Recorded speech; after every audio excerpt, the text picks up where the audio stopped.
안녕하세요, 여러분. 저는 결혼 2년 차에 접어든 30대 유부녀입니다.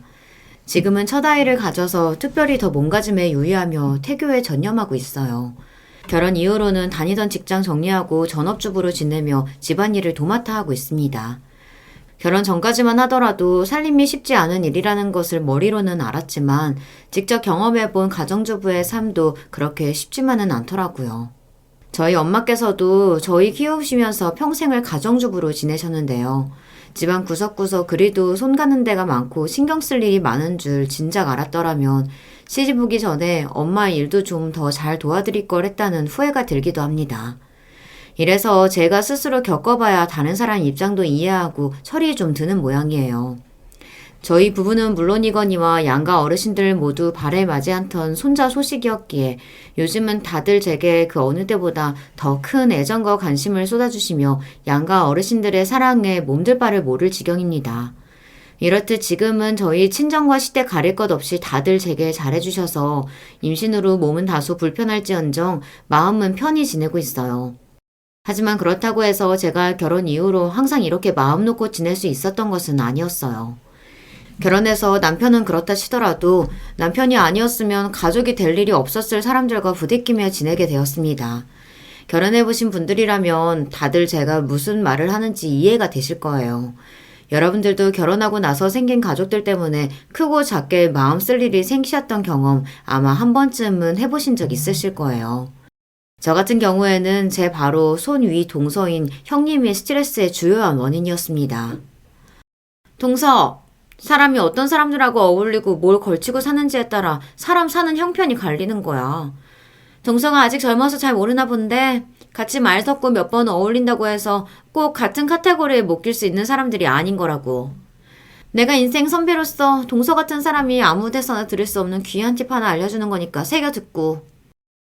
사람 말하는 게 아다르고 어다르다고들 하지 않습니까? 같은 말을 하더라도 듣는 사람 배려해서 기분 상하지 않게 잘 말해주는 사람이 있는가 하면 똑같은 얘기를 해도 유독 사람 기분 더 더럽게 만드는 사람이 있어요.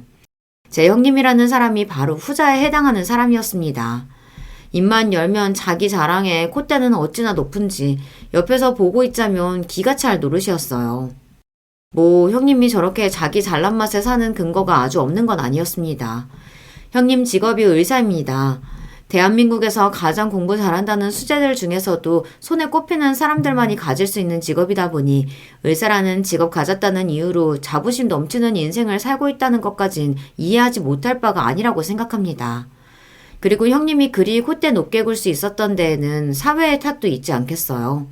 어디서든 의사 선생님이랍시고 떠받들고 시켜 세워줬을 테니 당연히 그런 대접받는 것을 자기 권리라고 생각하는 사람이었어요. 물론 의사라고 해서 다들 그런 건 아니겠죠. 하지만 특히나 대접받기 좋아하는 성비라면 그런 직업이 주는 혜택에 기대 그동안 얼마나 꿀빨며 살아왔겠습니까?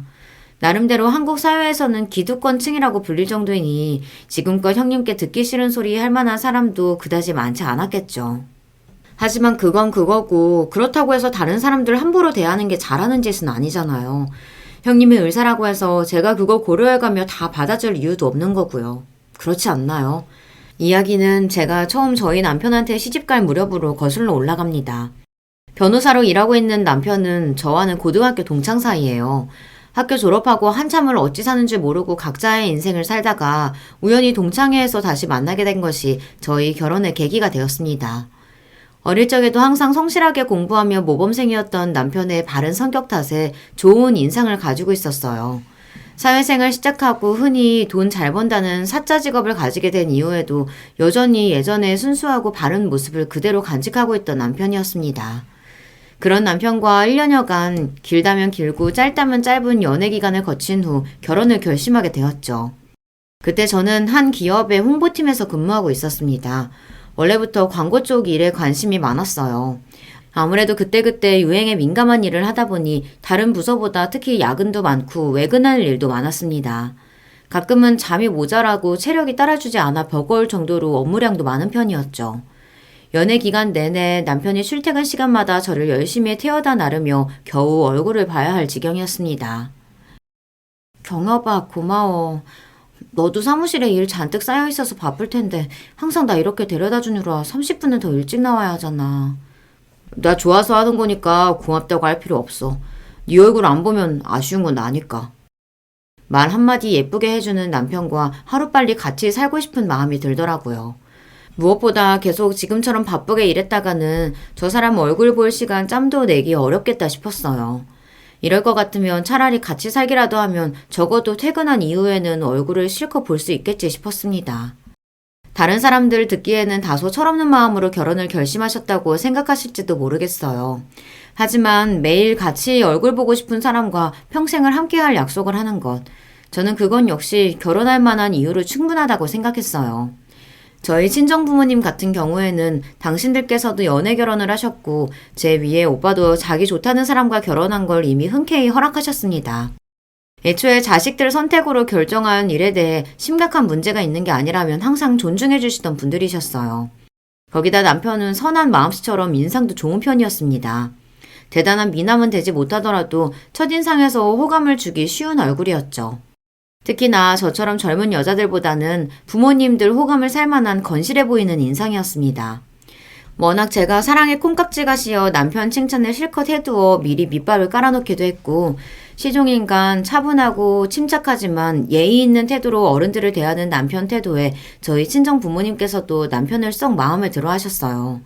사실 애초에 결혼하겠다고 남편 소개시키려고 했을 때도 저희 부모님은 크게 걱정이 되지 않았어요. 저희 집에서 무사 통과를 했으니 이번에는 시댁 차례였습니다. 시부모님 두 분께서 처음 보는 며느리감인 저를 따스하게 환대해 주셨어요. 시아버지께서는 평생 공무원으로 근무하시며 정년퇴직을 앞두고 계셨고 시어머니께서는 전업주부로 살아오셨다고 하셨습니다. 사업하시는 아버지와 가정주부이신 어머니를 둔 저희 집과 환경이 비슷한 점이 많다고 생각했어요. 두 분 모두 성품이 온화하고 말투가 부드러우신 편이었습니다. 새 출발을 앞두고 있는 아들과 예비 며느리를 흐뭇한 얼굴로 바라보시는 두 분 표정이 더없이 따스했습니다. 비록 처음 만나 뵙는 분이니 그 성장의 깊이를 다 알 수는 없지만 두 분 모두 쉽게 화내실 만한 성품이 아니라는 것 정도는 눈치챌 수 있었어요. 남편에게 부모님들께서 다정다감한 성미라는 걸 미리 전해 듣기는 했지만 어디 자기 부모에 대해 하는 말을 며느리 된 입장에서 100% 믿을 수만 있겠습니까? 그래도 결혼 허락 받겠다고 처음 시부모님 뵙는 자리인데 긴장을 안 하는 게 더 이상한 일이었죠. 그런 제 긴장을 말끔히 씻어주실 정도로 제게 다정하게 대해주시는 두 분이셨습니다. 듣자니 우리 경엽이랑 같은 학교 나왔다면서요? 사람 인연이 이렇게 이어지는 걸 보니 애초부터 서로 연분이었었나 보네. 다시 만난 지는 얼마 안 됐어도 어릴 적부터 봐온 사이니 그저 소꿉친구처럼 사이좋게 잘 살아주면 우리로서는 더 바랄 게 없어요. 네, 어머니. 경엽 씨가 워낙 자정적이고 다정해서 어머님, 아버님 걱정하시는 일 없도록 잘 지낼 수 있을 거예요. 저도 많이 노력할게요. 처음 뵙는 분들임에도 불구하고 더없이 화기애애한 분위기였습니다. 처음 뵙는 시부모님이 저 역시 너무 마음에 들었어요. 시부모님 인사드릴 날이 가까워져 오니 저도 모르게 머릿속으로 5만 가지 상상을 다하며 드라마 한 편을 찍게 되더라고요.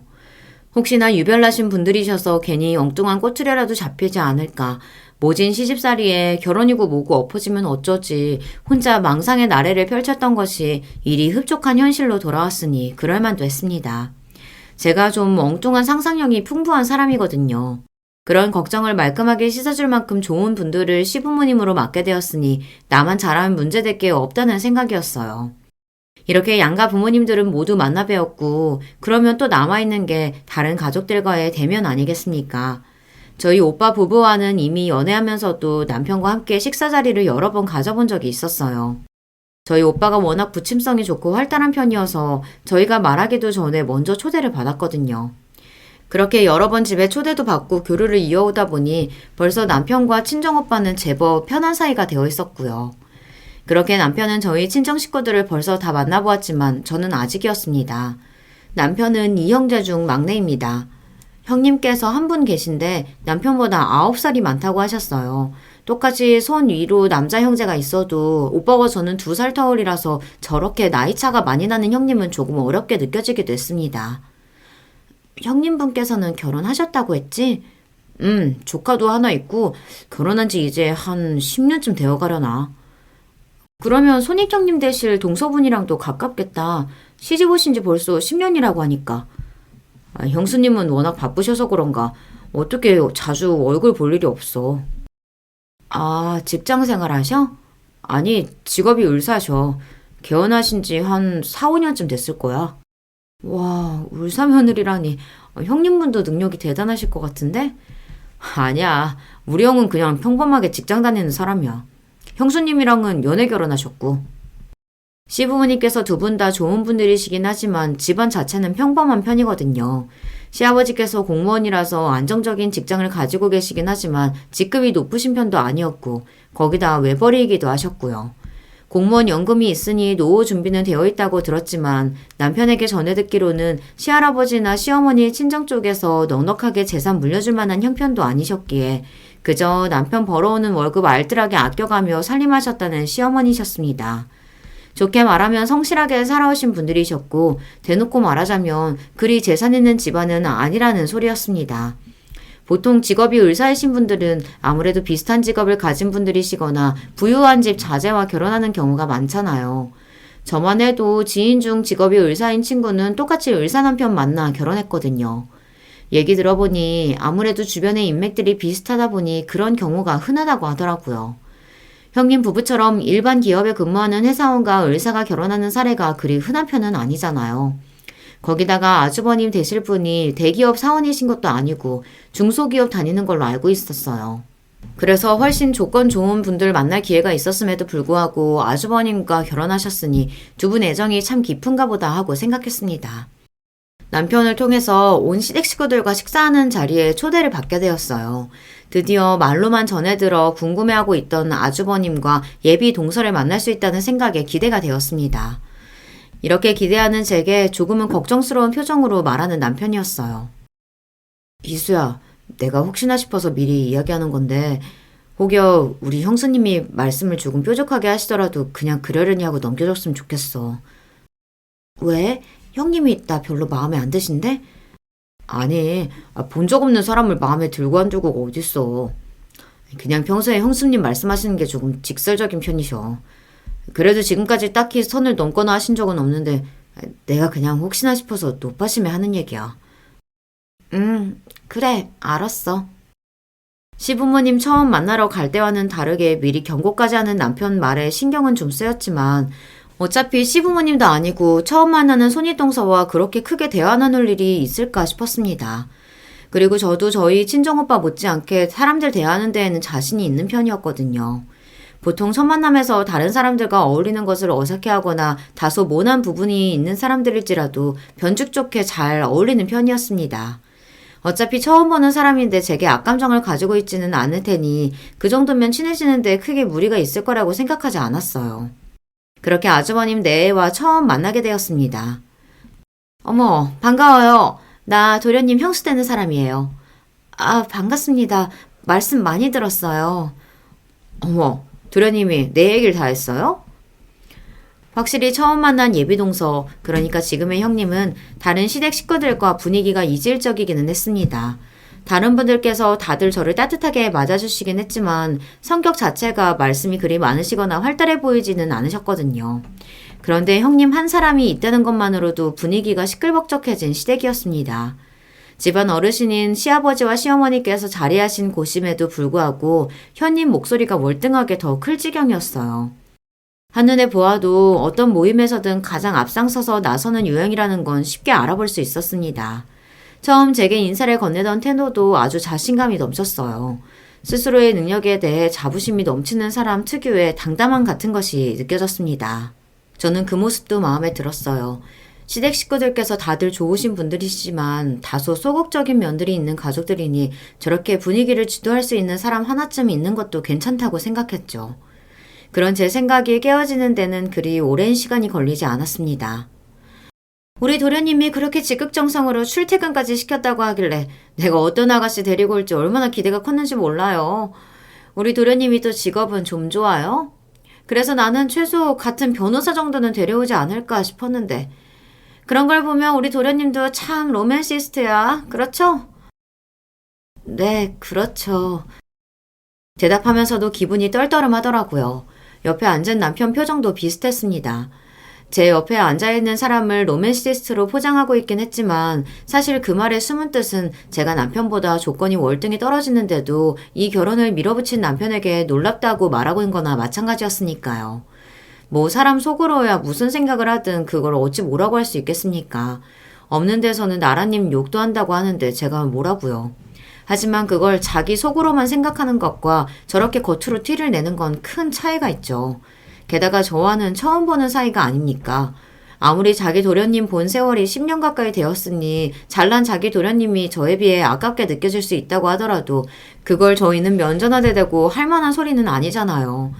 게다가 남편에게 듣기로 애초에 저렇게 남편 역성들 정도로 남편과 가까운 사이도 아니라는 형님이었습니다. 그러니 저렇게 티나게 제 남편 편에 서서 이야기하는 것 자체가 제게 기선제압을 하려는 의도가 다분했죠. 저만 그렇게 생각한 건 아니었는지 형님 옆에 앉아 계시던 아주버님과 맞은편에 시부모님 안색도 불안해지셨습니다. 하나같이 제 눈치를 보는 걸 보니 아무래도 제 기분 상할까봐 마음이 쓰이시는 모양이었어요. 제 입장에서 유쾌한 소리는 아니지만 그렇다고 해서 다른 식구들까지 불편하게 할 생각은 아니었기에 저도 조금은 뼈있지만 유쾌하게 넘겼습니다. 제가 이래봬도 사람 보는 눈이 좀 있는 편이거든요. 남들 채가기 전에 잽싸게 잡은 보람이 있었죠. 나름대로의 사회생활을 경험하는 동안 저렇게 솔직함을 빙자해 다소 무례하게 구는 사람들에게는 조금 해맑고 눈치 없이 구는 게 속편하다는 걸 알게 되었습니다. 아무래도 그 말로 제 성격을 떠볼 심산이었나 본데 제가 표정 하나 바꾸지 않고 생글생글 웃으며 받아치자 도리어 자신만만해하던 형님 표정이 조금 묘해지더군요. 그러니까 첫 만남임에도 불구하고 어느 정도 서로를 떠보는 데에는 성공한 동서지간이었어요. 인상적이었던 건 그런 형님 태도에 문제가 있음을 다른 식구들이 인지했음에도 불구하고 어느 누구 하나 대놓고 나서서 저지하고 있지 못한다는 점이었습니다. 시부모님 성격에 그런 걸로 며느리를 잡으실 수 있을 만한 분이 아니라는 것 정도는 예상을 했지만 아주버님이라고 크게 다를 게 없더라고요. 처음 만난 아주버님 인상은 좋게 말하면 유순해 보였고 보고 느낀 것을 그대로 말하자면 다소 유약해 보이는 성정이었습니다. 모르긴 몰라도 형님과의 사이가 어렵지 않게 눈앞에 그려졌어요. 보통 형님이 무언가를 주장하면 거기에 토달지 못하고 그대로 따를 아주버님 모습이 눈에 선하게 그려졌죠. 그날 그 조금은 묘한 분위기에서 식사 자리를 마치고 나와 남편이 하는 말로도 그런 분위기가 충분히 짐작이 되었습니다. 우리 형이 어릴 적부터 워낙 남 듣기 싫어하는 소리를 못하는 성격이야. 뭐 부모님 닮아서 그런 부분도 있겠지만 우리 부모님보다도 훨씬 심하다고나 할까. 그래서 처음에 형이 결혼할 사람이라고 형수님이 데려왔을 때 식구들 다들 좀 놀랐어. 당연히 자기랑 비슷한 사람 만날 줄 알았는데 형수님은 아무래도 자기 주장이 좀 강하신 편이잖아. 말하는데도 거침이 없는 편이고. 그래도 형이 선택한 사람이고 차라리 형처럼 우유부단한 사람한테는 저렇게 맺고 끊는 게 확실하고 성격 강한 사람이 맞지 않을까 싶었는데 형 나름대로도 고민을 많이 하는 것 같더라고. 어머니 아버지께서는 형 조건보다 형수님 조건이 훨씬 좋다 보니까 어려운 마음에 더더욱 며느리한테 별소리 못 하시는 것 같고. 대강의 집안 분위기가 파악이 되었습니다. 시댁 식구들 사이에서 여왕처럼 군림하는 형님의 모습이 말이에요. 개인적으로 이런 사람들은 뭐 아니면 도라고 생각해요. 자기 입지를 위협하는 사람이다 싶으면 아주 사람을 못살게 굴고 적으로 돌리겠지만 또 이런 사람들이 어느 정도 기분만 잘 맞춰주면 신이 나서 잘 퍼주고 마음을 써주기도 하거든요. 그래서 크게 신기 거스르지 말고 각자 예의 지키는 선이라면 적당히 기분 맞춰주며 잘 지내보자 마음먹었습니다. 어찌되었든 남편과 결혼하기로 결심하며 저 역시 그 집 식구가 되기로 마음먹었고 그런 이상은 가족들 모두와 잘 지내고 싶은 마음이었으니까요. 그리고 생전 만나본 적 없는 사람과 갑자기 가족으로 묶이게 됐는데 어떻게 모든 사람들이 저랑 다 잘 맞을 수 있겠어요. 솔직히 다른 시댁 식구들 생각하면 뜻밖의 부담이 되기는 했습니다만 이 정도야 뭐 크게 문제가 되려니 그때까지만 하더라도 그리 심각하게 생각하지 않았습니다. 결혼 이후로 제가 다니던 직장을 정리하고 신작 살림도 구하게 되다 보니 시댁 들락날락거릴 일이 자주 생기더라고요. 저희 시어머니 성품에 새로 시집온 며느리 한번 불러내는 것도 어렵게 생각하실 것이 뻔했기에 그냥 제가 더 뻔뻔하게 제 집 드나들듯 시댁을 드나들기 시작했어요. 어머니 저 왔어요. 아가 왔니? 안 그래도 너 잘 먹는 백합 좋은 게 들어왔대서 사갖고 왔는데 오늘 이걸로 수제비 해 먹자. 와, 좋아요, 어머니. 원래 낯가리 있는 사람들일수록 만나는 빈도수를 늘려줘야 빨리 친해질 수 있는 법입니다. 처음에는 다소 어색해 하셨던 시어머니께서도 낯가리지 않고 부침성 있게 다가오는 둘째 며느리에게 마음을 열어주셨습니다. 저를 다소 불편하게 생각하실 때도 잘해주시려고 노력하셨던 분이시니 가까워진 후로는 얼마나 더 잘해주셨겠어요. 밥을 한 끼 해먹이더라도 항상 제 입맛에만 맞춰주시는 시어머니셨어요. 저 역시 그렇게 저 예뻐해주시는 시어머니가 참 감사하고 좋았습니다. 하지만 형님과는 여전히 물과 기름처럼 쉽게 섞이지 못하고 좀처럼 가까워지기가 힘들었습니다. 솔직히 제 입장에서는 시부모님보다도 형님이 더 불편하고 어렵게 느껴졌어요. 일단 형님과는 시부모님 뵙는 것처럼 자주 볼 일 자체가 없었죠. 어머님, 형님은 자주 안 들리시는 편이에요? 첫째 걔는 병원이란다고 바빠서 명절이나 너희 저번에 결혼 때문에 모였던 것처럼 집안에 특별한 일이 있지 않고서야 여기 올 일 없어. 물론 자기 병원 차려 운영하는 입장이니 일이 없지는 않겠죠. 하지만 제 친구 중에서도 개원이가 있는데 따로 독립해 나온 후로는 대학병원 근무하던 시절보다 시간적 여유가 더 많아졌다고 했던 소리를 들었거든요. 아무래도 개원하고 나서는 병원 운영 시간이 확실한 편이니 출퇴근 시간도 그러하니까요. 그런 이야기를 굳이 입으로 꺼내지는 않았습니다. 큰며느리 이야기를 꺼낼 때마다 시어머니 태도가 살짝 불편해진다는 걸 눈치채게 되었거든요. 저는 이미 시집 온 지 10년의 세월이 다 되어 가는데 아무리 성격의 차이가 있다고 하더라도 저보다 형님이 시어머니와 더 가까울 줄 알았어요. 하지만 제게 편히 대해주시고 마음을 열어주시는 것과는 달리 여전히 시어머니께서 형님을 어려워한다는 것을 알 수 있었습니다. 시어머니 쪽에서 연락을 하는 일도 거의 없었다고 했어요. 그렇다고 형님께서 살갑게 안부를 챙기시는 편도 아니었으니 지척에 살고 있는 고부지간이라 하더라도 가깝게 지내기 어려웠겠죠. 문득 저 역시 갓 신혼여행 다녀와서 시댁 식구들께 인사를 드리러 왔을 때가 생각났습니다. 동서, 회사 그만뒀다면서? 아무리 도련님 벌이가 나쁘지 않은 편이라고 해도 결혼하자마자 직장 간다는 건 좀 그렇지 않아? 일단 첫 마디부터가 그다지 유쾌하게 시작되지 않았습니다. 저희 부부 사이에서 이미 충분한 대화 끝에 합의된 문제인데 그걸 문제 삼는 형님이 결코 제게 호의적이지 않다는 거야 당연했으니까요. 아니, 좀 아깝잖아. 그동안 도련님이 동서 일한다고 그렇게 아침 저녁으로 실어다 날랐는데 결혼하고 홀랑 그만둔다고 하니 그럴 것 같으면 도련님 좀 덜 고생스럽게 일찍 정리했어도 됐을걸. 아니에요. 저희 그렇게 차에서 데이트도 많이 하고 즐겁게 잘 지냈어요. 어떻게든 분위기를 환기해보겠다고 남편이 성격에도 맞지 않는 너스레를 떨었으나 형님 입을 막기에는 역부족이었습니다. 하긴 나처럼 전문직이거나 집안에 좀 여유가 있거나 한 게 아니면 어차피 박봉에 고생하는 것 같으면 일찍 정리하고 임신 준비하는 게 나쁘지 않겠다. 이제 도련님이나 동서나 적지 않은 나이인데 서둘러야지. 저희 결혼했을 때 둘 다 갓 30을 넘긴 나이였습니다. 요새 그 나이면 결코 결혼 늦게 한 축에 들지도 않았어요. 거기다 제가 직장 다니면서 얼마를 벌었는지 알지도 못하는 분이 당연하게 박봉이라니. 거기서부터가 제가 하던 일을 우습게 생각한다는 걸 모를 수가 없었습니다.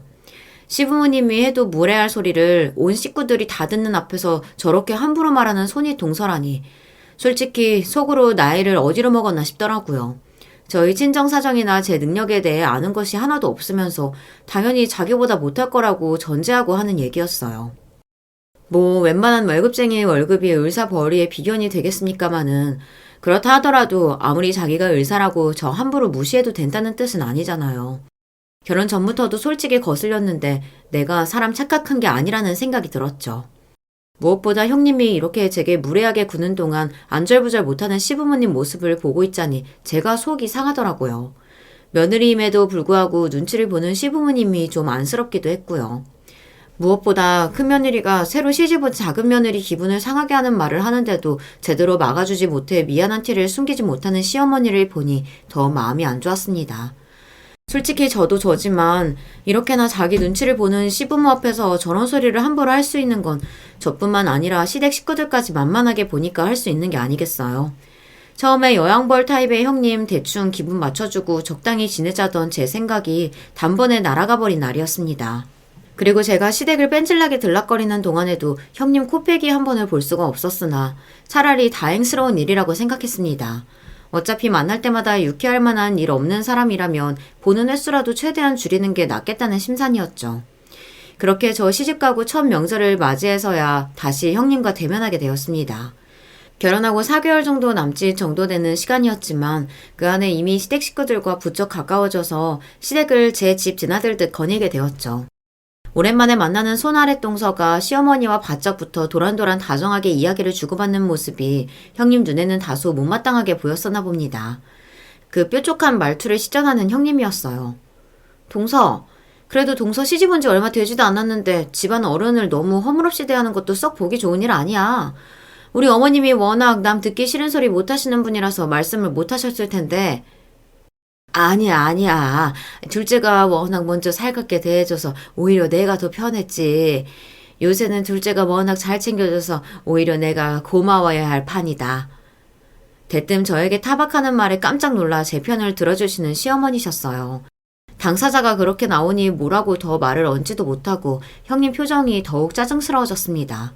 솔직히 속으로는 조금 고소했죠. 시어머님 끌어들여 저 한번 눌러보려고 하다가 도리어 딴소리 못하게 되었으니까요.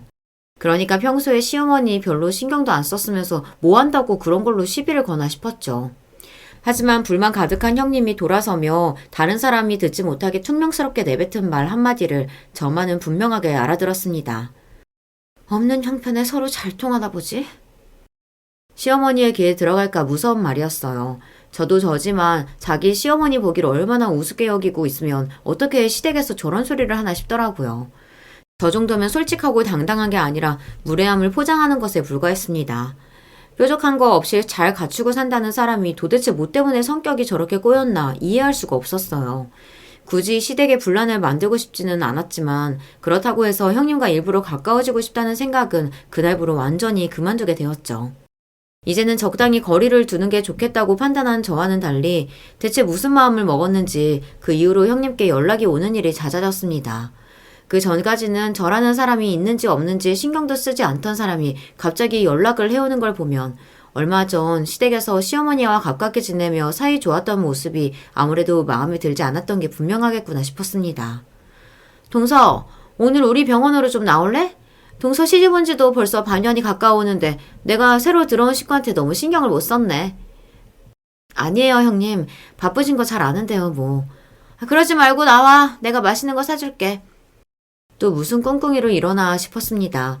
결혼한 지 얼마 안 돼요. 형님이 제게 먼저 연락을 걸어와 맛있는 밥 사주시겠다는 소리를 했더라면 아마 흔쾌히 그럴 마음이 들었겠지만 이미 여러 차례 대놓고 제가 마음에 들지 않는다는 것을 티냈던 형님이셨습니다. 게다가 얼마 전 명절에 시댁에서 만나 뵀을 때는 또 어땠습니까? 지나가듯 뒤에서 중얼거린 그 말은 여태 제 머릿속을 벗어나지 못하고 있었어요. 이번에는 비싼 레스토랑이라도 데려가서 기를 죽일 심산인가 싶었죠. 결과적으로 그런 곳 데려가서 기를 죽이지는 않는 형님이셨습니다. 하지만 그렇다고 해서 아무 의도도 아니었던 건 또 아니었어요. 여기 감자탕이 이 근처에서도 소문난 맛집이거든. 내가 어지간히 마음에 드는 사람 아니고서야 같이 안 오는 데다? 아, 감사해요, 형님. 형님이 저를 맛집이라며 데려간 감자탕 집은 허름한 골목에 위치한 작은 식당이었습니다. 가격대도 저렴하고 맛집이라는 설명과는 달리 한창 바빠야 할 저녁 시간인데 드문드문 테이블이 빈 곳이 보였어요. 솔직히 음식 맛도 그렇게 뛰어난 편은 아니었어요. 하지만 제가 이런 것 때문에 마음 상할 일은 아니었습니다. 솔직히 형님과 마주 앉아서 식사를 하는데 감자탕이 입으로 들어가는지 코로 들어가는지도 모르겠더군요. 그 허름한 감자탕집 안에서도 독보적인 존재를 뽐내고 있는 형님 때문이었습니다. 그날 제 밥을 사주겠다며 병원에서 내려온 형님은 그야말로 머리끝부터 발끝까지 명품으로 도배를 하고 있었어요. 그것도 은은하게 티가 나는 명품 수준이 아니라 원단부터 명품 로고가 대문짝만하게 박혀있는 하나같이 나 명품이라고 소리를 지르는 듯한 아이템들을 휘감고 있었죠. 한마디로 걸어다니는 인간 명품꼴을 하고 있었는데 그게 명품으로 전신을 도배한 사람의 부유함이 느껴지기보다는 솔직히 그냥 졸부꼴로 보였습니다. 미적으로 그렇게 아름답지도 않은 한마디로 명품 자랑하기 위한 차림새였어요. 그게 그 허름한 감자탕집과 매치가 되겠습니까? 심지어 두르고 나온 명품 가방과 옷에 감자탕 국물이 튀고 냄새가 별까 싶어 식사는 하는 둥 마는 둥 하며 앞치마 2개를 겹쳐서 유난을 떨고 있는 형님이셨어요. 저럴 거면 굳이 왜 저리 명품을 휘감고 나왔나 싶었지만 그 의도를 모를 수는 없었습니다. 한마디로 저 기죽이기 위한 갑옷이나 마찬가지였겠죠. 솔직히 속으로 코웃음을 쳤습니다. 명품이 뭐 그렇게 대단한 거라고 저거 한껏 두르고 나와서 10살은 어린 손아래 동서 귀를 눌러줄 심산이었다니. 대체 나이는 어디로 먹는 건가 싶을 정도였죠. 그래도 의사까지 됐으면 공부머리가 없지는 않았을 텐데 그거랑 주변 머리는 또 다른 건가 싶었어요. 옆에서 감자탕 먹고 있던 사람들도 그 요란한 차림새로 들어와서는 감자탕 냄새 뵐까 싶어 공주님같이 구는 꼴을 보니 눈꼴이 쉬었겠죠. 그렇게 형님과 같이 주변의 눈총을 한눈에 받고 있자니 어떻게 밥이 제대로 목구멍에 넘어가겠습니까? 결국 제가 먼저 말했어요. 형님, 그러지 마시고 식사 다 하셨으면 자리 옮길까요? 그래. 얼른 여기 나가서 환기 좀 하자. 기다렸다는 듯 반색을 하며 앞장서서 나가는 형님이셨습니다. 나가자마자 감자탕 냄새 털어내겠다고 파닥파닥 부채질을 하며 옷을 털어내고 있는 꼴을 보자니 코미디가 따로 없다 싶었죠. 그런 제 눈길을 자기 좋을 대로 해석하는 형님이셨습니다. 아, 동서도 알아본 모양이구나? 이게 이번 시즌 신상인데 국내에 몇 점 안 들어온 거야. 연예인들도 입었다고 해서 화제됐는데 그래서 알아봤구나? 제가 그래서 알아봤겠습니까? 제발 좀 알아봐달라고 저 대문짝만한 명품 로고 박힌 옷을 저렇게 푸더덕 털어대고 있으니 못 알아보는 게 더 이상할 지경이었어요.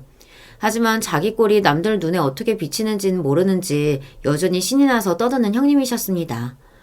동서야 잘 모르겠지만 사회 지도층일수록 몸가짐도 유의해야 하는 법이거든. 나랑 같이 전공의 생활한 동기들도 다들 이 정도는 하고 다니고 원래 사람이 어떤 걸 두르고 다니느냐에 따라 그 사람 형편이 갈리는 거 아니겠어? 실로 듣기에 한심하기 짝이 없는 소리였습니다. 허영심이 만만치 않은 사람이라는 건 알고 있었어도 설마 하니 저런 말을 나쁘끄러운 줄도 모르고 대놓고 내뱉는 사람을 형님으로 모시게 될 줄은 생각도 못했어요. 속으로 저런 생각을 하고 있었다는 것도 거리를 두고 싶을 판에 저런 소리를 인생의 진리라도 된 양 떠드는 성품이라니. 아주버님도 사람 괜찮아 보이시던데 어쩌다 저런 분하고 인연을 맺게 되신 건지 딱하다는 생각까지 들더라고요. 제가 한심함에 차마 말을 잇지 못하는 것을 차마 제 수준으로는 따라잡지 못하는 자기 모습에 기라도 죽었다고 생각한 모양이었어요. 동서, 그렇게 의기소침해할 필요 없어. 그래도 동서는 변호사한테 시집왔잖아. 그만하면 동서도 결혼으로 거둘 수 있는 성공은 다 거둔 거지 뭐. 이 정도까지는 아니더라도 도련님 보필 잘하다 보면 동서한테도 좋은 날 오지 않겠어? 어쩐지 웬일로 밥을 다 사겠다고 하나 했습니다. 저런 말에 굳이 대받아치고 싶은 의욕도 생기지 않아 고분고분히 얌전하게 듣고 있는 걸 제 콧대 눌러주는데 성공했다고 단단히 착각하고 기세가 등등해진 형님이었어요. 굳이 그 한심한 꼴에 토를 달지 않았던 건 차라리 이렇게 한번 져주는 척하고 이 피곤한 일을 끝맺고자 하는 생각에서였습니다. 하지만 한번 자기가 제 우위에 올라섰다고 생각해서인지 시도 때도 없이 자기 좋을 때 저를 불러내려 듣는 형님이셨어요. 그렇다고 제가 그리 만만한 성격은 아니다 보니 그걸 일일이 다 받아주지는 않았습니다. 적당히 쳐내고 거절해가며 저도 굳이 유쾌하지 않은 만남을 차일피일 미루게 되었어요. 그럼에도 불구하고 매번 거절만 할 수는 없으니 응해줄 때마다 그 우습지도 않은 꼴을 또다시 맞닥뜨려야 했습니다. 이쯤 되니 눈치 주는 사람이 없어서 저런 행동을 하는 게 아니라 그런 눈치 줄 만큼 형님한테 바른 소리 해줄 만한 사람이 이미 아무도 곁에 남아있지 않는 거구나 하는 생각이 들더라고요. 그거 보고 있는 저부터도 굳이 애써서 진실을 알려줄 마음이 생기지 않았으니까요. 한동안 형님 만나자는 소리에 이리저리 핑계를 대다가 더 미루기 곤란하다 싶어 오랜만에 다시 형님을 만나게 되었습니다. 어머님 생신이 얼마 안 남았잖아. 시집 온 지 얼마 되지도 않은 동서가 어머님 취향을 잘 알지도 못할 거고. 한마디로 자기가 시어머니 생신 선물 고르는 걸 도와주겠다는 뜻이에요. 이 집안에서 10년 며느리 노릇했다 치더라도 만날 일수로만 치면 시집 온 지 1년이 채 되지 않은 저보다도 적은 형님이었습니다. 평소에 그저 우습고 만만한 사람 취급해놓고 형님이 시어머니 취향 같은데 손톱만큼의 관심이라도 있었겠어요. 시어머니 취향을 알아도 제가 훨씬 더 잘 알 터였습니다. 만나지 않았는데도 앞으로의 상황이 눈에 그려지는 듯 했어요. 저를 불러내서 속 한 번 더 뒤집을 심산이었겠죠. 아니나 다를까 이번에 만남의 장소는 백화점이었습니다. 그것도 인근에 위치한 백화점이 아니라 국내외 유수의 명품 브랜드들이 빽빽하게 입점해 있는 초대형 백화점 말입니다. 백화점 안에 들어선 형님은 물 만난 고기가 따로 없었어요. 그렇게 명품에 환장을 하는 사람이니 노다지도 저런 노다지가 없었겠죠. 백화점에 들어서자마자 형님의 입방정이 시작되었습니다. 동서, 이런 데 와본 적은 있어? 내가 여기서만 쇼핑을 하는데 말이야. 국내에서 여기만큼 물건 잘 갖춰진 곳이 없어. 그러면서 저를 끌고는 이 명품샵 저 명품샵을 들락거리며 마치 거기 놓여있는 명품들이 전부 제 것이라도 된 양 뻐기는 형님이었어요. 동서, 잘 봐도 직접 살 능력 없으면 보는 눈이라도 좀 키워야 하지 않겠어? 들으면 들을수록 어처구니가 없는 소리가 이어졌습니다. 결국 명품샵을 7군데쯤 돌아다녔을 때 심신이 다 지쳐버린 제가 그만 결국 짜증을 내고 말았어요. 형님 그만 좀요. 저 이런데 크게 관심도 없고 애초에 쇼핑을 그렇게 좋아하는 편도 아니에요. 형님도 저 도와주시려고 그런 거 아니라 형님 보고 싶어서 오신 거잖아요. 동서, 말을 왜 그런 식으로 해? 지금 그런 식으로 자격지심 드러내는 거야? 그래, 내가 좀 너무했다 싶네. 동서 형편에 이런 데 쉽게 드나들지 못할 텐데 내 딴에는 동서한테 새로운 경험 시켜주고 싶어서 신경 쓴 거였는데 내가 동서 마음을 헤아리질 못했네. 도대체 세상을 얼마나 자기중심으로 생각하면 온 세상 돌아가는 꼴을 자기 사고방식으로만 받아들일 수 있는지 진짜 어이가 없더라고요. 마치 저를 명품 한 점 가져보지 못해서 선망에 눈이 멀다 못해 질투심에 돌아버린 여자 취급을 하는데 정작 명품에 미쳐있는 여자가 누구인지는 누구에게 물어봐도 답이 똑같았을 겁니다. 정말이지 질린다 싶어 얼굴을 일그러뜨린 저를 보고 기가 살아나선 형님이 한마디 덧붙이더군요.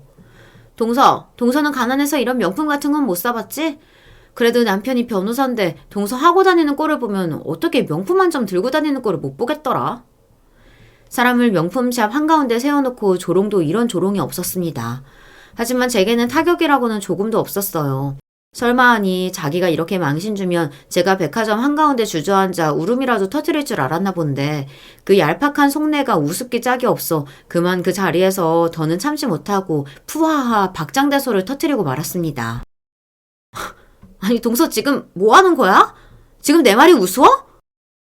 방금까지 쪽팔린 줄도 모르고 웃은 소리 줄줄 해대던 사람이 기죽은 기색이라고는 전혀 없는 제 모습을 보고 얼굴이 울그락푸르락 아주 재미있는 꼴이 되었습니다. 형님, 요새 제가 형님 때문에 코미디 프로 챙겨볼 필요가 없겠어요. 형님 하는 꼴만큼 웃긴 사람이 없더라고요. 뭐야? 형님, 세상의 명품은 형님만 두르는 줄 아세요? 눈이 있으면 보세요. 지금 이 백화점만 하더라도 사람이 이렇게 많은데 명품 몇 점 두른 거 가지고 대단한 사회 지도층이라도 된 것처럼 말하는 거 남들 눈에 얼마나 우스워 보이는지 알아요? 야, 너 지금 말 다 했어? 형님, 제가 진심으로 걱정돼서 드리는 말씀인데 사람들이 뒤에서 다 형님 비웃어요. 앞에서 괜히 형님 성깔머리 때문에 독박 쓰겠다 싶어서 아무도 바른 말 안 해주는 것뿐이지. 설마 정말로 형님 부러워서 그러시는 줄 알았어요? 야! 지금만 해도 그래요. 동서 형편 쪼들려서 명품 한 점 없다고 자랑하는 꼴이라니. 형님, 제가 어느 집 딸인 줄 아세요? 한껏 비꼬며 제가 묻는 말에 그제야 형님이 멈칫하더라고요. 그동안 당연히 없는 집 딸로 여겨왔는데 그렇다고 치기에는 너무 자신만만한 제 태도에 자기도 이상하다는 생각이 들었겠죠. 그렇게 이도저도 아닌 애매한 표정을 짓고 있는 형님에게 제가 선언하듯 터뜨렸습니다. 형님, 미래기업이라고 형님도 들어보셨죠? 저희 아버지가 거기 대표세요. 이제 형님이 얼마나 우스운 짓 하셨는지 이해가 가시나요? 제가 그 기업 상속녀예요. 아니, 그게 무슨 소리야? 아무도 나한테 그런 얘기 해준 적 없는데? 비명이라도 지르듯 토해내는 형님 턱에 놀라 경악에 차 덜덜 떨렸습니다. 제가 형님한테 그런 거 보고해야 할 의무가 있나요? 나온 참. 그래도 덕분에 재밌었네요. 제가 거기 상속녀인 거 알았다면 형님이 이렇게 재밌는 꼴 어디 구경이나 할 수 있었겠어요? 세상에, 저 살다 제 앞에서 돈 자랑하는 사람은 처음 봐요. 네, 성공적으로 사업 끌어오신 친정아버지 이름 한번 제대로 빌려봤습니다. 제가 아버지가 대표로 계신 기업의 상속녀라는 소리도 거짓말은 아니었어요. 그동안 살면서 굳이 제 입으로 내세우기는 우스운 일이라 생각해 일부러 티내면서 살아오진 않았었는데 이 정도로 우스운 꼴 당하고 나니 저런 사람한테는 또 이런 방법만큼 잘 먹히는 일이 없겠다는 생각이 들더라고요. 여러분, 제가 너무 짓궂었다고 생각하시나요? 솔직히 유치했다는 건 저도 인정합니다. 하지만 시작은 저쪽에서 먼저 했잖아요. 저도 이만하면 받아줄 만큼 받아준 거 아닌가요? 그리고 저렇게 겉으로 보이는 것에 집착하는 사람일수록 자기 수준과는 비교도 할 수 없을 정도의 조건을 갖춘 사람이 눌러줘야 눈치를 보는 척이라도 하기 마련입니다. 그동안 당해왔던 게 많았던 만큼 이런 사실을 터뜨리고 나니 저도 모르게 속이 시원한 기분이 들더라고요. 특히나 제 정체에 너무 놀란 나머지 턱이 빠지도록 입을 쩍 벌리고 경악한 눈을 하고 있는 동서 표정을 보고 있자니 저도 모르게 깔깔깔 웃음이 터져버렸습니다. 정말 형님 덕에 진짜 보기 드문 구경했네요. 방금 전까지 그리 신이 나서 나불대던 기세는 온데간데 없고 이제는 수치심에 온몸을 부들부들 떨어대는 형님이었어요. 솔직히 그 성깔머리에 비웃음 당했다고 저한테 달려들기라도 하면 어쩌나 조금 걱정도 했는데 차마 그럴 생각조차 못하고 있었어요. 사람 그렇게 우습게 여기더니 기업 상속녀라는 소리에 이미 저는 형님이 함부로 손댈 수 없는 사람이 되어 있었습니다. 그것조차도 형님다운 행동이라는 생각이 들었어요. 그럼 형님은 하시던 아이쇼핑마저 재밌게 하세요. 저는 따로 들리는 샵이 있어서 먼저 가볼게요. 그만하면 좋은 구경 다 했다 싶어 먼저 자리를 떴습니다. 제가 백화점 문을 나설 때까지도 그 자리에 못 박힌 듯 수치심을 곱씹고 있는 형님 꼴을 보니 앞으로 제 앞에서 더는 헛소리는 못하겠다는 확신이 들어 후련하더라고요. 당연한 결과이긴 했습니다만 그 후로 형님이 저를 따로 불러내는 일은 다시는 일어나지 않았습니다. 심지어는 드물게 명절이나 시댁 행사가 있어 얼굴 보는 날에도 눈에 띄게 기가 팍 죽어 제 눈치를 보는 형님이었어요. 간혹 시댁에 등장할 때마다 방자한 입놀림으로 다른 시댁 식구들을 철렁하게 만드는 발언 역시 뚝 끊겨버렸습니다. 제 앞에서 그런 행동 해봤자 비웃음거리만 안겨줄 뿐이라는 걸 그날 백화점에서 아주 뼈저리게 깨달았겠죠. 저도 그만하면 놀려줄 만큼 놀려줬다 싶었기에 굳이 더 망신스러운 일을 안겨주지는 않았습니다. 무엇보다 시부모님 앞에서 방자하게 행동하는 것이 언제 그랬냐는 듯 그쳤기에 그것만 해도 소기의 성과는 이루었다고 생각했어요. 여전히 썩 마음에 드는 사람은 아닙니다만 진짜 제 정체를 밝혔다고 저렇게까지 기가 죽어 납작 엎드리는 사람인데 이만하면 다루기 까다로운 사람도 아니고 제게 대단한 악을 품지 않는 이상 저렇게 기죽은 채로 남처럼 지내다 1년에 몇 번 얼굴 보는 걸로 끝날 수 있다면 더 신경 쓸 이유 없다고 생각했습니다. 뭐 좋은 게 좋은 거니까요. 그렇게 저는 요즘 더없이 편안한 마음으로 양가 어르신들 사랑 듬뿍 받으며 태교에 전념하고 있어요. 태교에 썩 좋을 것 없는 사람은 알아서 몸살이며 근처 알랑거리지 않으니 이렇게 몸 잘 보증하다 건강하게 아이 잘 낳겠습니다. 제 이야기는 여기까지입니다. 사연 끝까지 들어주신 여러분들 진심으로 감사드려요. 안녕하세요. 하나밖에 없는 귀한 아들 곱게 키워 이제 막 장가 보낸 애미입니다. 아들 녀석은 평생 장가는 안 갈 거라고 선언하며 애미 속을 썩이더니 웬일인지 갑자기 결혼을 할 거라고 색시를 하나 데려오더군요. 아들이 결혼을 한다길래 저는 기쁜 마음으로 흔쾌히 허락을 했습니다. 그런데 결혼을 시켜놓고 보니 이 며느리라는 기집애가 알면 알수록 가관이더군요. 오늘은 이렇게 이 괘씸한 며느리 이야기를 여러분에게 하소연하고자 이렇게 펜을 들었습니다. 먼저 제 이야기를 좀 간략하게 하겠습니다. 저는 격동의 1960년대에 태어나 어렸을 적 조실 부모하고 찢어지게 가난한 삶을 살았습니다. 식당을 하던 할머니의 손에서 자라며 과장 조금 보태어서 걸음마 할 정도가 될 때부터 식당 일을 도왔습니다. 식당은 꽤 장사가 잘 되어서 그때까지는 그래도 형편이 어렵지 않았는데 제가 10살 때 식당에 큰 불이 나면서 건물 전체가 홀라당 불에 타버렸습니다. 따로 화재보험 같은 것도 제대로 마련이 안 되어 있던 시절이라 할머니, 할아버지와 저는 문자 그대로 길바닥에 나앉을 처지가 되었습니다. 다행히 맞은편 쌀집 김씨 아저씨가 자신의 집에 딸린 조그만 단칸방을 빌려주어 얼마간 거기 들어가 살기도 했습니다. 할머니는 화재로 인한 피해를 수습하고 그저께 꼬깃꼬깃 모은 돈을 털어서 떡볶이와 오뎅을 파는 조그만 가판대를 여셨습니다. 거기서 번 돈으로 근근히 제가 자라는 동안 저를 먹여 살리셨습니다. 저는 그렇게 힘들게 자라면서 하루빨리 돈을 벌고 싶었습니다. 하여 중학교 들어가자마자 얼마 안 다니고 자퇴를 하고선 건너 알게 된 서울의 한 식당에 주방부조로 들어가서 숙식을 하며 일하게 되었습니다. 할머니는 제가 처음에 서울에 가겠다고 했을 때는 당황한 기색이었지만 그래도 입 하나도 덜 겸 서울에 가서 돈 벌겠다는 손녀딸을 응원해 주었습니다. 처음 시작한 서울 생활은 고난의 연속이었습니다. 올라오기 전에도 서울이란 곳은 눈 뜨고도 코 베어 가는 곳이니 항상 조심해야 한다고 할머니가 신신당부를 하셨던 곳입니다. 사람들은 모두 차갑고 냉정했으며 시골에서 볼 수 있는 잔정 같은 것은 기대할 수 없었습니다. 아파서 하루라도 쉬기라도 하면 그날 일당은 물론이고 밥도 제대로 나오지 않았습니다. 배고프니 밥이라도 좀 달라고 하면 다음날 일당에서 식사비를 까고서 밥을 내주었습니다. 하루는 할머니가 많이 아프다는 소식을 들었는데 사장님께 한 3일 정도 고향에 다녀오겠다고 했더니 명절을 기해 서울에 올라온 많은 사람들이 식당을 찾는 대목이니 자리 비울 생각은 하지도 말라는 말만 돌아왔습니다. 그렇게 눈물을 머금고 할머니를 그리워하며 일을 하고 있는데 얼마 지나지 않아 할머니가 돌아가셨다는 소식을 들었습니다. 연로하신 몸으로 먹고 살기 위해 갑판때 일을 쉬지 않고 하셨던 게 몸에 큰 무리가 되었던 모양입니다. 저는 다시 한번 할머니의 장례를 치러야 하니 고향에 잠시 다녀오겠다고 사장님께 말을 했습니다. 사장님은 고향에 다녀오되 그동안 일하지 못한 것에 대한 급여는 줄 수 없다고 했습니다. 정말 피도 눈물도 없는 인간이었습니다.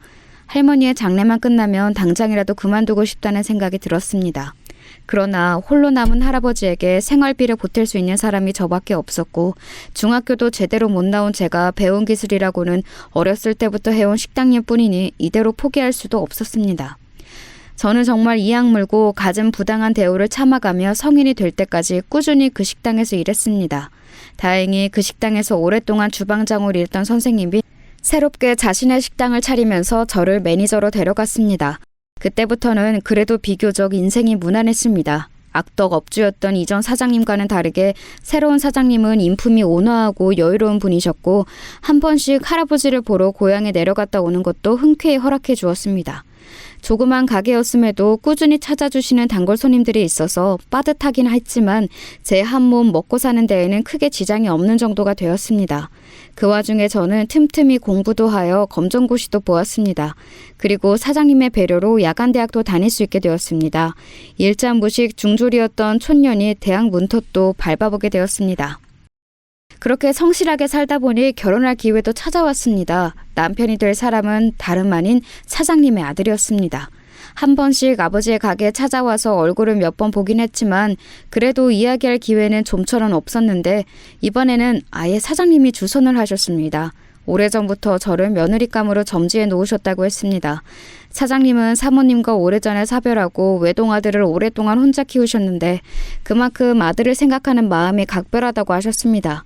저는 이렇게 저에게 잘해주시는 사장님의 아들이라면 얼마든지 만나볼 수 있겠다는 생각이 들어서 흔쾌히 그 만남에 응했습니다. 그 사람 역시 저를 마음에 들어했고 그렇게 저희는 얼마간 연애를 하다가 결혼에 골인했습니다. 얼마 지나지 않아 아이도 태어났습니다. 씩씩한 장군님이었습니다. 그때까지만 해도 제 인생은 앞으로도 무난하게 모든 것이 잘 풀릴 거라 생각했습니다. 하지만 저희 그런 기대는 오래가지 못했습니다. 아이가 걸음마를 이제 막 하기 시작했을 무렵 시아버지의 제안으로 다 같이 여름 휴가를 다녀오게 되었습니다. 내 식구가 즐겁게 바다도 보고 계곡도 돌아다니며 즐거운 여름 휴가를 보내고 돌아오던 고속도로에서 마주오던 졸음운전 차량이 역주행을 하면서 고속으로 저희가 탄 차를 그대로 들이받았고 앞자리에서 운전을 하던 남편과 조수석의 시아버지는 그대로 축사했습니다. 뒷자리에 타고 있던 저와 아이만이 가까스로 목숨을 건졌습니다. 두 사람의 장례가 어떻게 치러졌는지 기억이 안 날 정도로 정신없이 모든 상황이 돌아갔습니다. 그때쯤에는 할아버지마저 이미 돌아가시고 안 계셨기 때문에 이 세상에는 저와 아이 둘만 덩그러니 남게 되었습니다.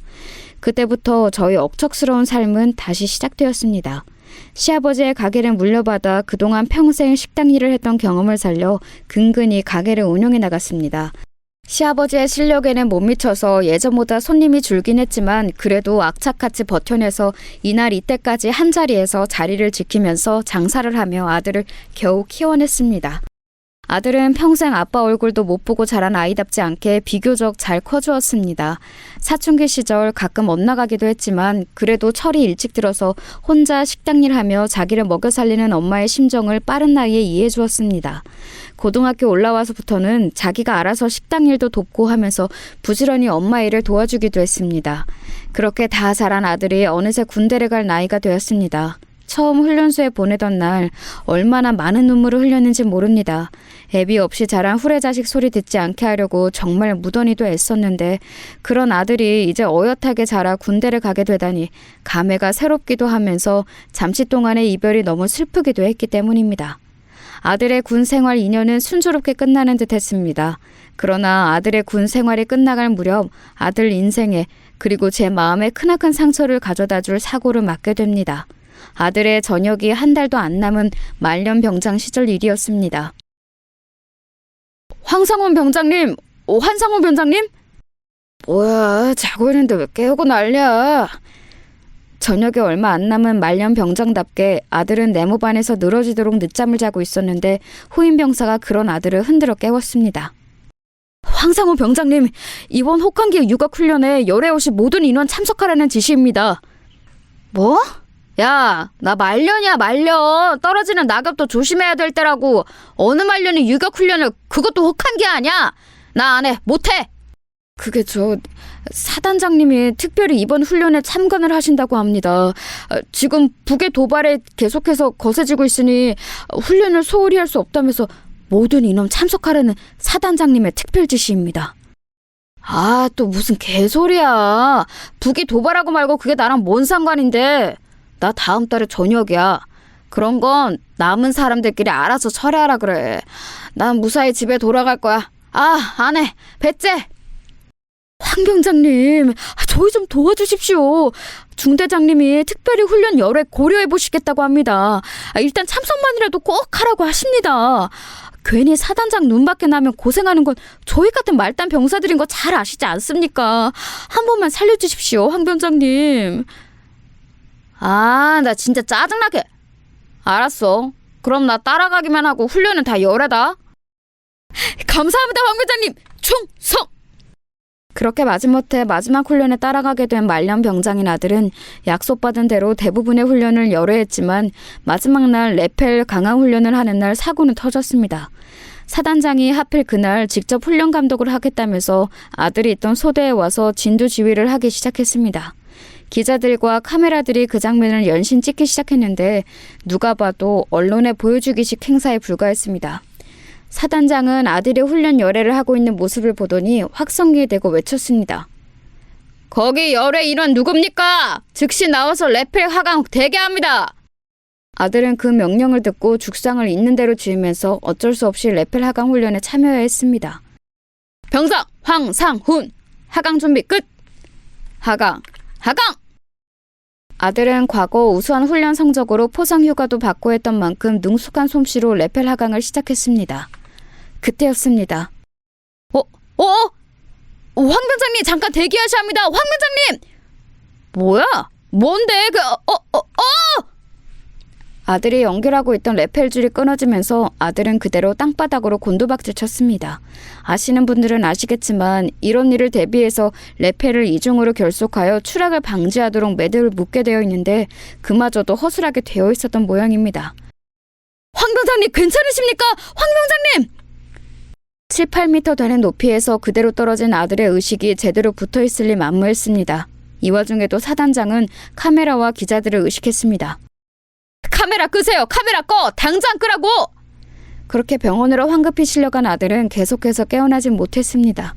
그 소식을 듣고 저는 불이 나게 아들이 있는 병원으로 달려갔는데 의사 선생님의 말씀이 너무 충격적이었습니다. 어쩌면 깨어나지 못할 수도 있습니다. 척추의 손상이 너무 심하고 뇌 손상도 있어요. 마지막을 준비하심이. 아니 선생님, 그게 무슨 말씀이세요? 제발 우리 아들 좀 살려주세요. 최선을 다해보긴 하겠습니다만 현재 상황이 그렇습니다. 아이고 사구나. 아이고. 저는 참담한 심정으로 몇 날 며칠을 아들의 병상을 지켰습니다. 죽은 듯 고요하게 누워있는 아들을 보면서 하늘에 간절히 기도했습니다. 아들님, 천지식명님, 제발 우리 아들이 깨어나게만 해주신다면 제 목숨을 대신 가져가셔도 좋습니다. 제발 목숨만이라도 살게 해주세요. 그렇게 저의 간절한 기도를 하늘님이 들으셨는지 아들은 열흘이 지나서야 겨우 눈을 떴습니다. 여기가 어디죠? 엄마가 여길 어떻게? 아이고, 상은아, 정신이 좀 드냐? 아이고, 내 새끼. 그렇게 가까스로 아들은 목숨을 건졌지만 의사 선생님으로부터 충격적인 이야기를 다시 한번 들어야 했습니다. 다행히 목숨은 건졌지만 앞으로 평생 걸을 수 없을지도 모릅니다. 물론 본인의 노력 여하에 따라 상황이 호전될 수는 있으나 이전의 상태로 돌아가긴 매우 어려울 것으로 보입니다. 잠깐만요, 의사 선생님. 그게 무슨 말씀이세요? 제가 평생 휠체어 신세를 져야 한다고요? 거짓말이죠? 지금 저 놀리시는 거죠? 아이고, 선생님, 그게 무슨 청천벽력 같은 말씀이시래요. 우리 상훈이가 그럼 평생 안진뱅이로 살아야 한다는 말씀이세요? 저도 이런 사실을 말씀드리게 되어 너무나 유감스럽게 생각합니다. 죄송합니다. 왜 내게 이런 일이? 아이고, 상훈아, 이 일을 어쩌면 좋냐. 아이고. 저와 아들은 서로를 얼싸안고 진료실에 떠나가도록 한참을 오열했습니다. 제 인생이 또 아들의 인생이 어쩜 이렇게 기구한지 사고로 일찍 떠나보낸 남편을 뒤로하고 겨우겨우 쇠가 빠지게 고생해서 아들을 잘 키워놨더니만 이제는 군대에서 이렇게 불구의 몸이 되어 돌아오다니 정말 아들과 함께 약을 먹고 동시에 죽어버리고 싶은 심정이었습니다. 그렇게 아들은 장애 판정을 받아 의병 전역을 하게 되었고 그때로부터 저희는 오랜 시간 동안 고난의 시간을 보내야 했습니다. 집에 돌아온 아들은 아무것도 하지 않고 방 안에 틀어박혀 컴퓨터만 해댔습니다. 의사 선생님이 권장한 재활훈련은 아예 쳐다보지도 않았습니다. 방 안에서 아예 나오질 않았습니다. 문을 두드려도 반응이 없어서 혹시나 안 좋은 생각을 하고 잘못된 선택을 한 것은 아닐까 걱정도 했지만 이따금씩 들려오는 커다란 음악 소리와 방송인지 라디오 소리인지 컴퓨터에서 나오는 사람 목소리가 들리는 것으로 보아 다행히 극단적 선택을 하는 것 같아 보이지는 않았습니다. 저는 애미로서 해줄 수 있는 것이 아무것도 없었습니다. 방 안에 칩거한 아들의 모습을 보면서 가슴이 찢어지도록 아팠지만 그런 아들에게 재활훈련 좀 해라, 밖에 나와서 햇볕 좀 쬐어라 이런 잔소리를 할 수 있는 상황이 아니었습니다. 아들의 현재 마음 상태론 지금 아무것도 하고 싶지 않은 것이 정상일 테니까요.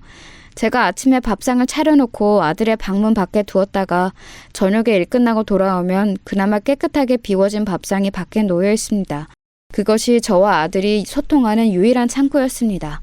그나마 제가 나가 있을 때 힘든 몸을 가누며 한 번씩 방 밖으로 나와 화장실도 가고 했던 걸로 보입니다만 괜히 제가 그 모습을 보면 싫어할 것 같아서 일부러 피한 것도 있습니다. 그런 삶이 몇 년이 지속되었는지 모릅니다. 아들은 말 그대로 운동형 외톨이가 되어버렸고 저는 그런 아들을 부양하느라 다시 뼈 빠지게 일해야 했습니다. TV에 청년층의 운동형 외톨이 인구가 점점 증가한다는 뉴스를 볼 때마다 아들의 모습이 생각나 얼마나 많은 눈물을 흘렸는지 모릅니다. 아들이 살아있다는 유일한 증거는 제가 일 끝나고 돌아오면 비워져 있는 밥상과 밤늦게 들려오는 커다란 음악 소리뿐이었습니다. 하지만 저는 어느 순간 그 증거들마저 사라질까봐 매일 밤 아들의 방 안에서 전자음 가득한 음악 소리가 오늘도 어김없이 들려오기를 매일매일 간절히 기도했습니다. 그러다가 매일 방에만 처박혀 있는 아들의 모습이 답답해서 가끔 방문을 두드리기도 했습니다. 예, 상훈아. 언제까지 그렇게 방 안에 틀어박혀 있을 거야? 적어도 밖에 나와서 애미 얼굴은 좀 봐야 하지 않겠니? 상훈아, 문 한번 열어줘. 그러나 여전히 방 안에서는 큰 음악 소리만 들릴 뿐 묵묵부담이었습니다. 그런데 그때 방문 아래틈 사이로 쪽지가 하나 툭 튀어나오는 것이 아니겠어요? 아들이 쓴 쪽지였습니다. 엄마, 나 이대로 살다가 죽을라니까 더 이상 나 찾지 마. 장가도 안 가고 일도 안 하고 이대로 있다가 그냥 죽을래. 엄마는 엄마 인생 살아. 안녕. 정말 오랜만에 겨우 쪽지로 소통을 했다는 것이 반가울 법도 한데 그 쪽지에 쓰인 모든 것을 포기한 아들의 말이 어찌나 가슴이 아팠던지 반가운 마음을 즐기기도 전에 제 가슴이 천갈래 만갈래로 찢어져 아들의 방 앞에서 얼마나 서글피 울었는지 모르겠습니다. 그 이후로도 아들의 칩거는 계속되었고 그 상태로 꽤 오랜 시간이 흘렀습니다. 그렇게 몇 년이 지났을까요? 어느 날 주말에 집에서 쉬고 있는데 아들의 방문이 벌컥 열렸습니다. 아니, 상훈아, 너가 웬일로 이 시간에 나오니? 그보다 좀 괜찮은 거야? 어디 보자. 몇 년 만에 방문을 열고 나온 아들은 엄청난 장발에 수염을 덥수룩하게 기른 채였습니다. 엄마, 나 재활할래. 응? 그게 갑자기 무슨 소리야? 나 재활훈련 시작한다고. 얼마나 나아질지는 모르지만 적어도 목발 짚고 다닐 정도까지는 해보려고. 그게 정말이니? 아이고, 잘 생각했다, 상훈아. 저는 몇 년 만에 갑작스레 재활을 결심한 아들의 행동에 의아하면서도 동시에 얼마나 감사하고 감격스러웠는지 모릅니다. 대체 무슨 바람이 불어 재활을 결심했는지 물어보고 싶었지만 괜히 긁어부스럼을 만드는 것 같아서 그러지 않았습니다. 그때부터 시작된 아들의 재활은 정말 눈물겨웠습니다. 재활센터에서 혼자 힘으로 잠시라도 설 수 있는 힘을 마련하기 위하여 여러 가지 치료를 병행했는데 그때마다 수도 없이 주저앉고 넘어졌다고 합니다. 다 내팽개치고 포기하고 싶었던 적이 수도 없이 많았지만 아들은 그래도 포기하지 않고 끊임없이 재활에 매진했습니다. 그런 노력이 하늘을 감동시켰는지 아들은 1년이 지나지 않아 목발을 짚고 스스로 장거리를 움직일 수 있게 되었습니다. 그것만으로도 의료진들은 기적이라고 여길 정도로 모두가 환호를 했는데 아들은 거기서 포기하지 않고 계속해서 재활에 박차를 가했습니다. 결국에는 기적적으로 목발도 없이 절룩거리며 걸을 수 있는 정도가 되었습니다. 오른쪽 다리에 신경 감각이 되살아나서 거의 정상적으로 짚을 정도가 되었고 왼쪽 다리로 이어지는 신경 손상이 심해서 정상인의 수준까지 끝끝내 도달할 수는 없었지만 그래도 오른쪽 다리만이라도 멀쩡하게 디디며 목발에 의지하지 않고 걸을 수 있다는 것은 기적의 기적이 거듭된 놀라운 결과였습니다. 아들아, 고생했다. 그동안 정말 고생했어. 엄마, 그동안 나 때문에 속 많이 상했지? 엄마 없었으면 나 여기까지 못 왔어. 정말 고마워. 나 이제 엄마 속 그만 속이고 사람 구실 제대로 할게. 아이고, 인서가 그런 말 마라. 나는 너가 건강하기만 하면 아무런 소원이 없다. 그렇게 기적적으로 혼자서 거동해 밖으로 도나다닐 수 있게 된 아들은 그때부터 미친 듯이 일자리를 구하기 시작했습니다. 안타깝게도 아직 이 사회는 절름발이 아들을 흔쾌히 채용해주는 곳이 많지 않았습니다. 그러던 중 어느 소방안전시설을 기획하는 회사에 대한 정보를 듣게 되었는데 그곳은 의무적으로 직원의 일정 수를 장애인으로 채워야 하는 규정이 있다고 했습니다. 아들은 기회를 놓치지 않고 그 회사에 지원을 해 당당히 합격을 하게 되었습니다. 장애인이었던 아들이 당당히 일반 회사에 정규직으로 합격을 한 것이었습니다. 저와 아들은 그 기쁜 소식을 듣고 얼싸안고 한참을 덩실덩실 춤을 추었습니다. 아이고, 장하다 내 아들. 내가 우리 아들이 해낼 줄 알았어. 엄마, 다 엄마 덕분이야. 나 열심히 일해서 엄마 식당 일도 얼른 은퇴하게 만들어줄게. 정말 사람이 꼭 죽으란 법이 없는지 고난과 역경만 가득했던 저와 아들의 삶도 이제 풀리기 시작하는 것 같았습니다. 아들이 그렇게 직장을 얻고 자리를 잡으니 인생의 모든 체중이 가라앉는 것만 같았습니다. 더 경사인 것은 아들이 직장 생활을 한 지 얼마 지나지 않아 결혼을 하겠다며 색시될 사람을 데려오겠다고 한 것이었습니다. 저는 그 소식에 얼마나 뛸 듯이 기뻤는지 모릅니다. 불구의 몸으로 방구석에서 영영 썩어 없어질 수도 있었던 아들이 어엿한 사회인이 되어 이제 결혼까지 한다고 하니 애미 된 저의 심정이 얼마나 기뻤을지 상상해 가시죠? 그런데 저의 그런 뛸 듯한 기분은 아쉽게도 오래가진 못했습니다. 색시될 사람이라고 데려온 여자애가 제 마음에 썩 들지는 않았거든요. 엄마 며느리 될 사람 데려왔어. 얼른 나와봐. 아들은 색시를 얼른 제게 소개해주고 싶었는지 현관문을 급하게 두드리며 재촉했습니다. 아이고, 그래. 어서 들어와. 응? 저는 현관문을 열어 맞이한 며느리 될 아이를 보자마자 저는 깜짝 놀랐습니다. 안녕하세요, 어머님. 김민주라고 해요. 아, 배고프다. 얼른 밥 주세요. 다짜고짜 배고프니 밥을 달라고 하는 뻔뻔함에 놀랐다기보다는 그 아이의 행색이 거의 무슨 술집 여자와 다를 바 없었기 때문입니다. 몸에 쫙 붙는 원피스에 치마 길이는 또 어찌나 짧은지 속옷이 거의 보일랑말랑했습니다. 화장은 또 어찌나 진하게 했는지 처음엔 거짓말 하나 안 보태고 귀신이 걸어 들어오는 줄 알았습니다.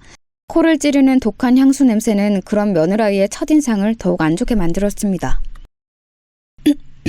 그래, 얼른 들어와 앉거라. 저는 마지못한 채 일단 두 사람을 안으로 맞아들였고 무언가 불안한 마음이 들었던 저는 이내 두 사람이 어떻게 만났는지 캐묻기 시작했습니다. 그래, 둘은 어떻게 만나게 되었다고? 아, 그게 엄마는 말해도 잘 이해 못할 거야. 간단하게 말해서 이 사람 연예인이야. 파프리카 TV라고 들어봤으려나? 아무튼 뭐 인터넷 방송하는 그런 거 있어. 거기서 처음엔 시청자로 알게 되었지. 그게 뭐 하는 거냐? 파프리카는 또 뭐고 인터넷 방송은 또 다 뭐냐? 그리고 연예인이라고? 아유, 어머님은 설명하셔도 잘 모르실 거예요. 그냥 제가 진행하는 방송에 오빠가 여러 시청자였다가 눈이 맞아서 결혼까지 하게 됐다. 이 정도로만 이해하시면 돼요. 그래. 뭐 일단은 알겠다. 무엇보다 우리 아들과 결혼해줘서 고맙구나. 네, 어머님. 오빠는 정말 땡 잡은 거예요. 어머님, 저 아시죠? 김민주. 응? 아니, 초면인데 내가 댁을 어찌 알겠노? 어머, 어머님, 진짜 TV 안 보시는구나. 영화 회장님 구출 대작전 모르세요? 거기서 주인공 아역으로 나왔었는데. 드라마 내 운명은 오직 당신은요? 거기서 여주인공 학교 동창으로 나왔었잖아요. 그거 다 안 보셨어요? 뭐 그때는 가명으로 활동했고 지금 이 이름은 본명이라 모르실 수도 있긴 하겠네요. 아이고, 내가 유명한 사람을 못 알아봤네. 아이고 세상에. 야, 상훈아, 어디서 이렇게 유명한 분을 색시로 데려왔다니?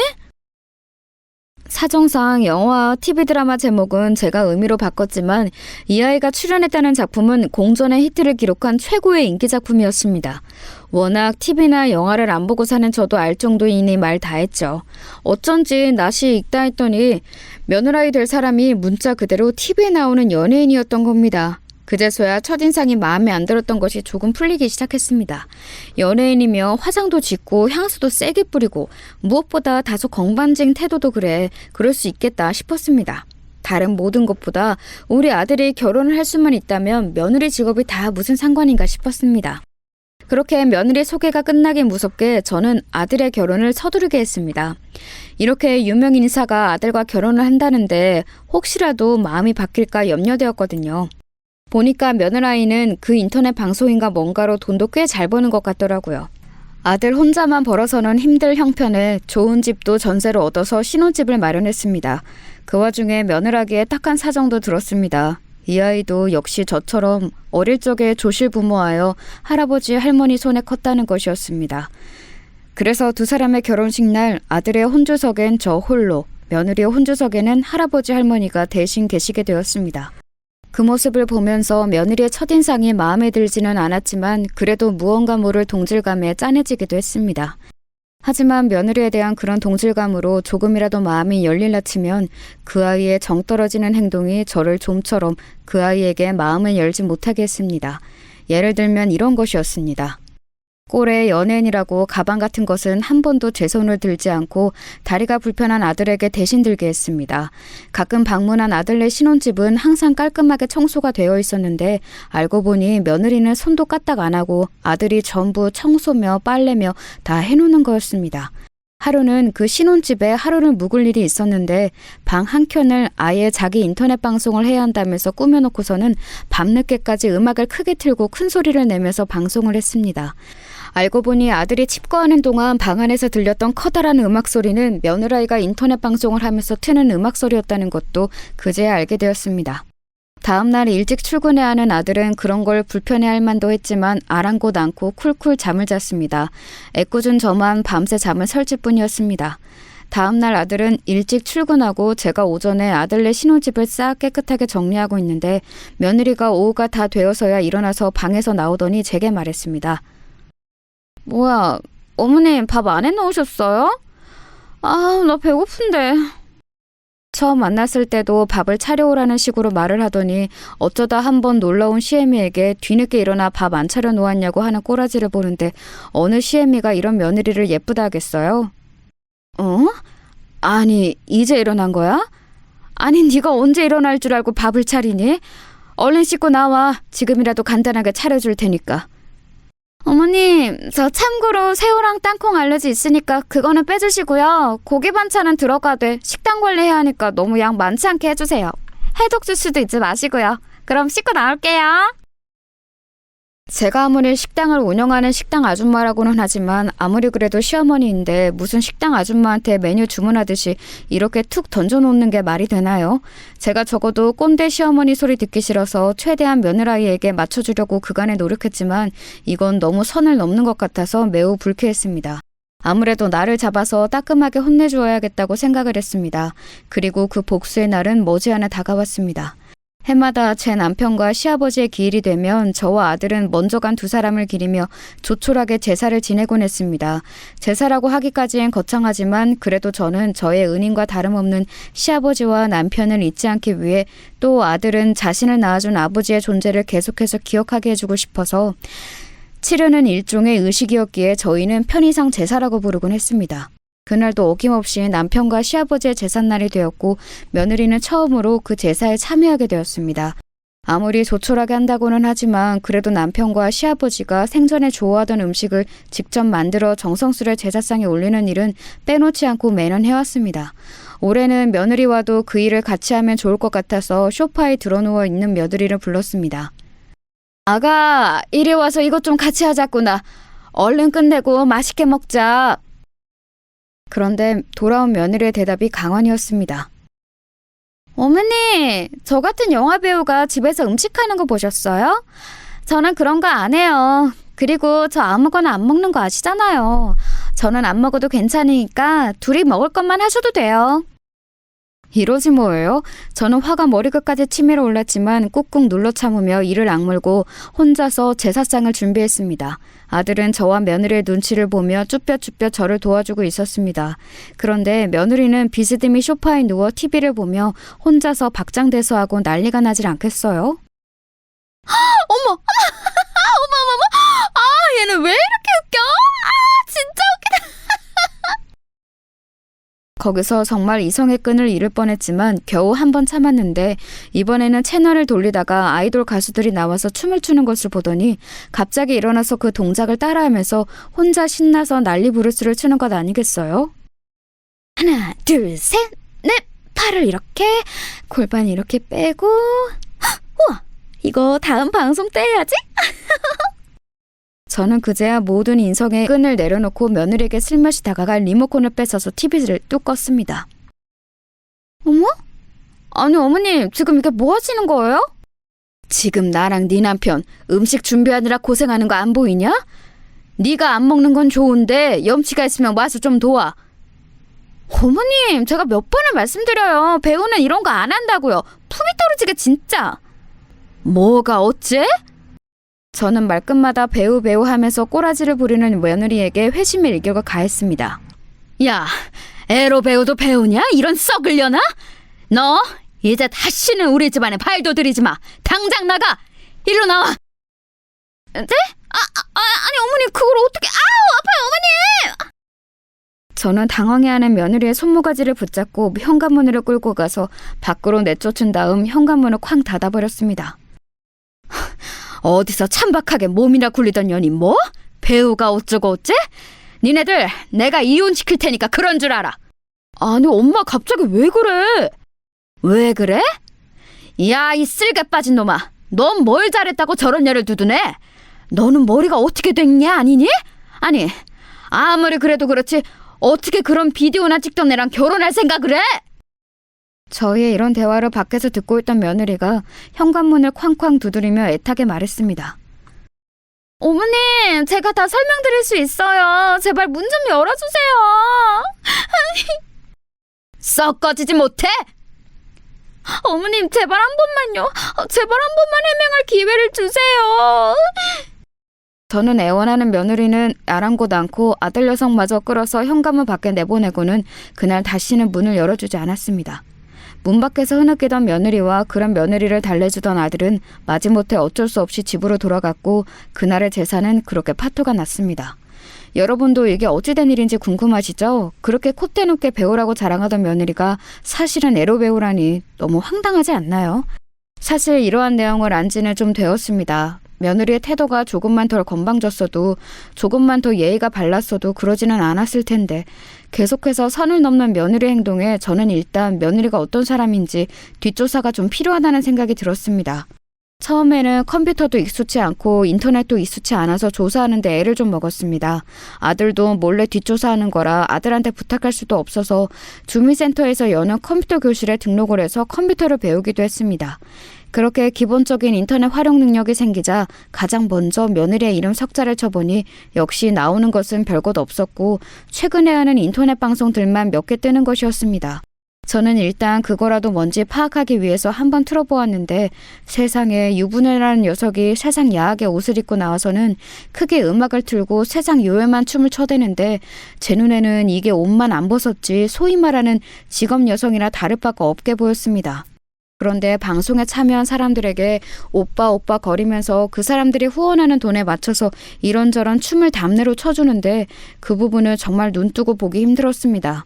그것만으로도 보수적인 저희 눈밖에 이미 난 것이나 마찬가지인데 계속해서 조사를 하다 보니 더 놀라운 사실을 발견했습니다. 며느리의 팬카페라는 곳에 들어가 보았는데 거기에서 한 댓글을 발견하게 된 것입니다. BJ 김민주, 예전에 에로 영화 찍었던 얘 맞지? 아니, 아역으로 잘 활동하다가 왜 그랬대 갑자기? 이 댓글도 손이 떨릴 정도로 놀라웠는데 그 밑에 달린 대댓글이 더 가관이었습니다. 왜 그랬겠냐? 돈이 궁했나 보지. 아역도 잠깐 반짝하다가 말았잖아. 그 이후로 조금은 자유분방한 학생족을 찍고서 이름 바꾸고 지금 파프리카 TV BJ로 활동하는 거잖아. 그렇게 이름만 낼름 바꾸면 뭐 사람들이 모를 줄 아나? 저는 정말 경악을 금치 못했습니다. 연예인이라던 며느리가 에로 영화라니. 저는 그래도 실체를 더 파악하기 위해서 제목도 말하기 민망한 그 며느리가 출연한 에로 영화 작품을 어찌어찌 구해서 찾아보았습니다. 이렇게까지 해야 하나 싶어서 자괴감이 들었지만 그래도 궁금한 것은 어쩔 수 없었습니다. 그렇게 본 영화의 내용은 정말 저희 도덕관과 윤리관으로서는 상상도 할 수 없는 적나라한 내용이었습니다. 절했던 년이 내 아들의 아내라고 하면서 지금 버젓이 결혼 생활을 하고 있다니 너무너무 충격적이었습니다. 그런 아이의 시어머니가 저라는 사실이 세상에 알려질까봐 너무 부끄러워서 얼굴을 들지 못했습니다. 그 사실을 알고 난 뒤에 며느리의 행동들을 보고 나니 괘씸하기 짝이 없었습니다. 급이나 좀 되는 연예인이면 모를까 에로 영화나 찍은 주제에 무슨 톱스타라도 되는 것 마냥 저한테 콧대 높게 구는 게 얼마나 황당했겠어요. 그래서 참다 나도 모든 것을 다 알고 있다는 취지에서 그렇게 폭로를 해버린 것이었죠. 그때까지만 해도 저는 정말로 아들과 며느리를 이혼시킬 생각이었습니다. 그런데 제삿날이 그렇게 파토나고 며칠이 지나서였을까요? 누군가 저희 집에 벨을 눌렀습니다. 누구세요? 사부인, 저희들이 찾아왔습니다. 잠깐 시간 좀 내주세요. 인터폰을 통해 본 그 사람들은 다름 아닌 사돈 어른들, 그러니까 며느리의 할아버지와 할머니였습니다. 노구의 몸을 이끌고 힘들게 먼 길을 찾아오신 겁니다. 뒤쪽에는 아들과 며느리가 쭈뼛거리며 같이 서 있었습니다. 아니, 사돈 어른들께서 여기를 어떻게... 얼른 들어오세요. 다시는 안 보려고 했던 며느리가 사돈 어르신들까지 모시고 오자 집안에 들이지 않을 수가 없었습니다. 여기까지는 어쩐 일이세요? 건강은 좀 괜찮으세요? 노인네들 여기저기 아픈 건 일상 다반사 아니오. 그나저나 저희들이 사부인께 미처 말씀드리지 못한 것이 있어 사과드리려고 왔습니다. 아이들 결혼 전에 미리 말씀드렸어야 했는데 이제야 말씀드리니 정말 죄송합니다.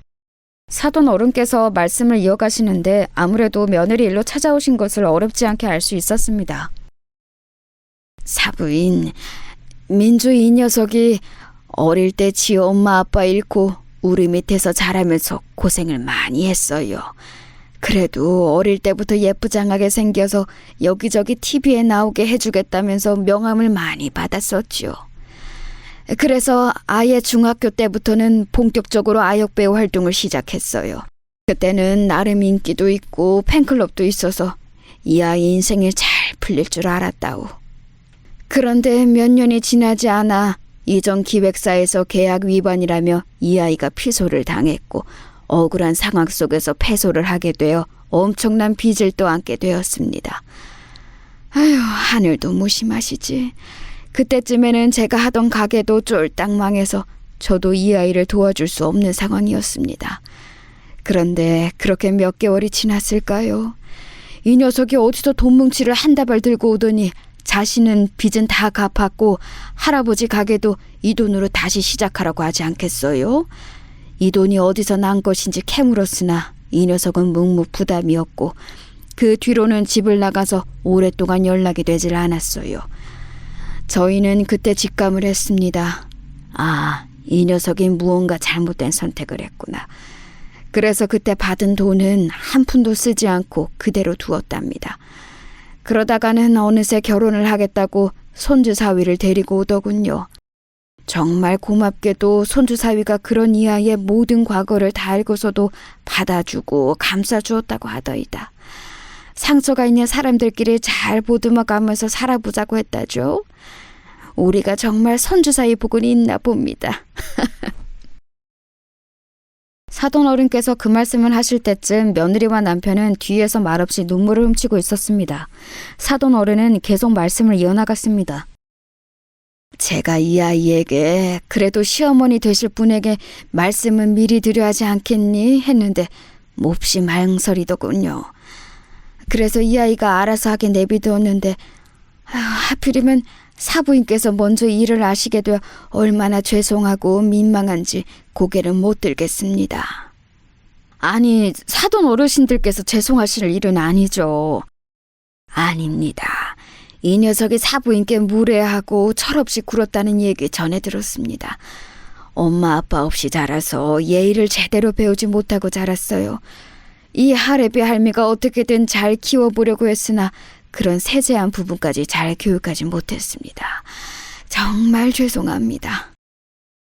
사돈 어른은 갑자기 그 말씀을 하시더니 힘겹게 몸을 일으켜서 제게 꾸벅 인사를 하셨습니다. 저는 그 인사를 받기가 민망해 같이 고개를 꾸벅 숙였습니다. 사부인, 이 녀석이 자기와 지 할애비 할미의 어려운 상황을 한번 극복해보겠다고 잠깐 옳지 못한 선택을 한 것은 사실입니다. 지금 하고 있는 일도 그렇게 떳떳하지 못한다는 것을 잘 알고 있습니다. 이제 그 일도 안 하기로 저랑 약속했어요. 성실한 남편 열심히 뒷바라지하면서 살겠다면서요. 그러니까 사부인, 이 녀석 다시 한번 용서하시고 받아주실 수 없으실런지요?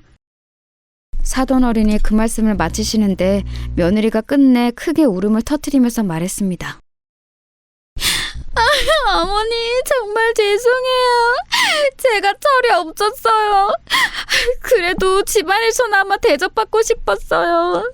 제 정체를 아는 사람들은 볼 때마다 손가락질하는데 그래도 어머니만은 연예인 며느리라고 저한테 잘해주시니까 거기서 정신을 못 차렸어요. 그럴수록 어머니께 더 잘했어야 되는데 오히려 더 그걸 이용해서 못되게 굴었어요.